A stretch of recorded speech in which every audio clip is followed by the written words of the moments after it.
pre neki dan su mi obili kola. Uzeli radio, kasetofon, navlake od krsna, sva 4 točka.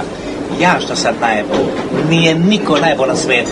Ja bi te lopuže, mamicu im jebem, vešao da vise kao plakati, da opominju narod. Pa nemamo mi toliko da može da se krade, nego tek da se živi, jel tako? Tako je. Pa ako budemo svi počeli da čerupamo te sirotinje, pa brzo ćemo da ugasimo sveću, jel tako? Tako je. E pa vidiš, zato bi ja svaku lopužu obeležio. Ovde bi ga obeležio. Ovde, ovako, da se zna ko je, da se prepozna, da više nikad ne može da priđe parama, mamicu mu jebe. I dok ne uzmemo motku, šake, drugovi, to govnjivu i ne najurimo ovakve, imat ćemo samo skupu kajganu.